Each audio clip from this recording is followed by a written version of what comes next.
নমস্কার বন্ধুরা, কেমন আছো তোমরা সবাই? চলে এসেছি তোমাদের সকলের কাছে নতুন একটি রেসিপি নিয়ে। তো আজ আমি তোমাদের সাথে শেয়ার করবো আমলকির জেলি রেসিপি। তো এখানে আমার 1 কিলোর মতো আমলকি আছে, যেটা আমি ধুয়ে একটু পরিষ্কার করে নেবো, ধোয়া নেই।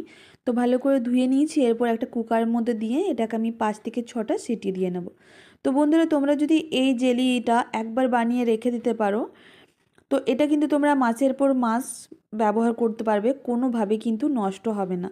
তো আমলকির বাজার তো চলেই যাচ্ছে, তো এরকম করে বানিয়ে নিলে কিন্তু খুব সুবিধা হবে যারা আমলকি কিন্তু 12 মাস খেতে চাও। তো একটা ছোট্ট গ্লাস, মানে বুঝতে পারছো কত ছোট, এই ছোট গ্লাসের হাফ গ্লাসের মতো জল ইউজ করলাম।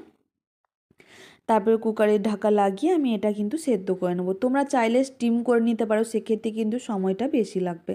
তো 5 থেকে 6টা আমি সিটি দিয়ে নিয়েছি। তারপরে দেখো যে জলটা রয়েছে সেটা আমি আলাদা করে রাখলাম, এটা কিন্তু ফেলে দেবো না। আর আমলকিগুলো পুরোপুরি সেদ্ধ হয়ে গেছে। তো এই অবস্থায় আমলকিগুলোকে আমি ছাড়িয়ে নিয়ে বীজটা বের করে নেব।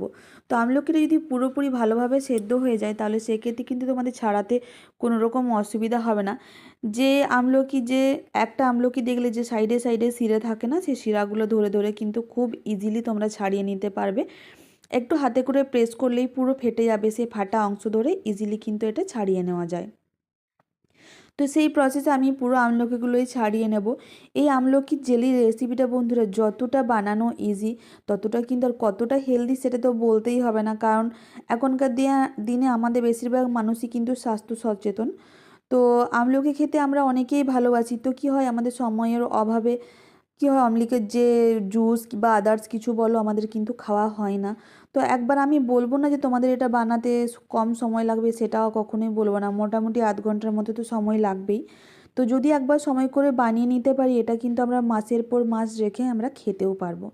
তো পুরোপুরি দেখো আমার ছাড়িয়ে নেওয়া হয়ে গেছে। এরপর নিয়ে নেবো একটা মিক্সির জার, যার মধ্যে পুরো আমলকিগুলো আমি দিয়ে নেব।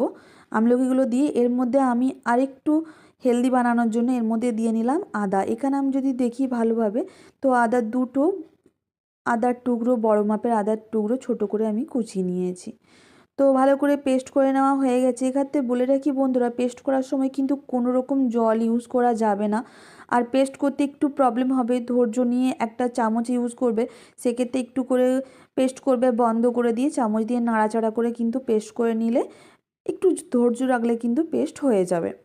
তো দেখো আমার পেস্ট করে নেওয়ার পর আমি এটাকে একটা প্যানের মধ্যে দিয়ে নিলাম। তো প্যানটার মধ্যে দেওয়ার পর আমি কিছুক্ষণ এটাতে নাড়াচাড়া করে নেব। জাস্ট 2 থেকে 3 মিনিট আমি নাড়াচাড়া করে নেবো। যত তোমরা নাড়াচাড়া করবে বুঝতে পারবে কালারটা চেঞ্জ হয়ে যাবে। তারপরে এর মধ্যে আমি ইউজ করব একটা হাফ লেবুর রস।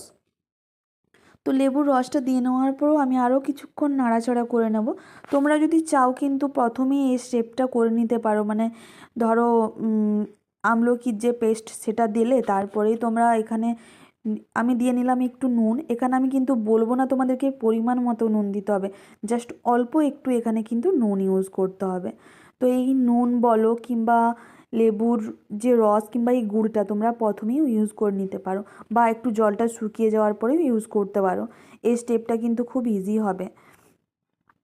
তো দেখো তারপরে যে আমি গুড়টা ইউজ করলাম, এখানে আমি বলে দিই আমি খুব কম গুড় ইউজ করেছি। এখানে আমি 150 গ্রামের মতো গুড় ইউজ করেছি।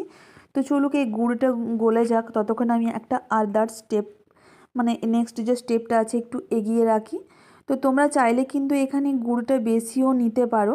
দেখো যে আমলকির যে জুসটা ছিল, মানে আমলকি থেকে যে জলটা বেরিয়েছে, সেই জলটাই আমি এখানে ইউজ করছি।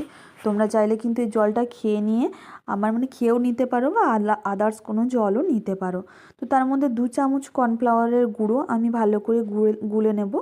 গুলে নেওয়ার পর এটাকে আমি সাইড করে কিন্তু রেখে দেবো। এরপর নিয়ে নেবো একটা প্লেট। আমি এখানে প্লেট ইউজ করছি, তোমরা চাইলে থালা বা আদার্স কিছু ইউজ করতে পারো, যেটা একটু ফ্ল্যাট হবে আর সাইড দিয়ে একটু উঁচু থাকবে। তো দেখো ওটাও আমাকে তেল বুলিয়ে কিন্তু রাখা হয়ে গেলো সাইডে, যাতে আমার পরবর্তীকালে কোনো অসুবিধা না হয়। এদিকে গুড়টাও কিন্তু গলে এসছে। ভালো করে পুরো নেড়েই যেতে হবে, একটু তো সময় লাগবে। ততক্ষণ পর্যন্ত নাড়তে হবে যতক্ষণ না জলটা ভেতরে পুরো শুকিয়ে যায় আর একটা জায়গার মধ্যে মন্ডে রাখে না চলে আসে। তো তোমরা যদি এখানে গুড় ইউজ করো, এই যে জেলিটা বানাবে, এই জেলিটা তোমাদের বেশি যদি গুড় ইউজ করো, সেক্ষেত্রে তোমাদের জেলিটা একটু বেশি শক্ত হবে, প্লাস তোমাদের সময়টা কম লাগবে। আমি যেহেতু কম গুড় ইউজ করেছি, সেক্ষেত্রে আমার সময়টা একটু বেশি লেগেছে। তবে এটা কিন্তু খেতেও দুর্দান্ত হয়, মানে কম ইউজ করলেও কিন্তু দুর্দান্ত হয়।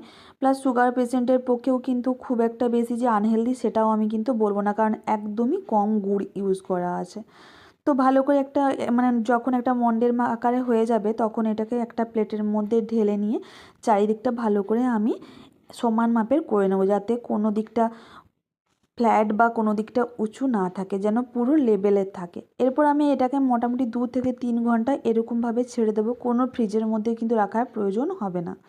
তো 2 থেকে 3 ঘন্টা পর তোমাদেরকে দেখাচ্ছি, দেখো পুরোপুরি ড্রাই হয়ে গেছে, উপরের কালারটাও পুরো চেঞ্জ হয়ে গেছে।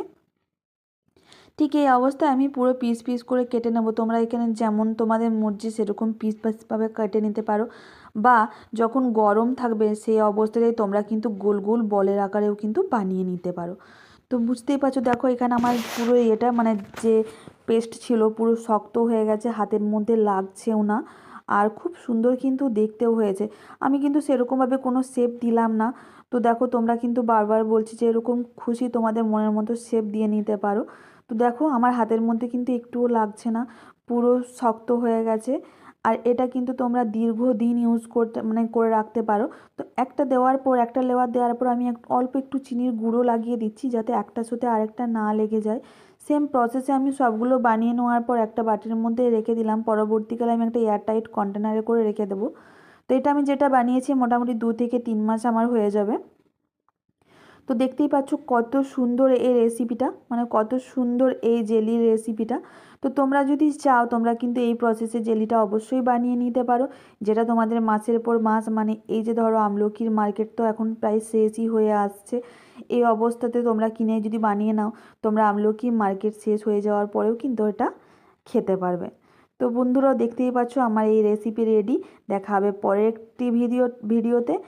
আর আমার চ্যানেলটিকে লাইক, শেয়ার এবং কমেন্ট করতে ভুলো না, সাথে কিন্তু সাবস্ক্রাইবও করে নিও।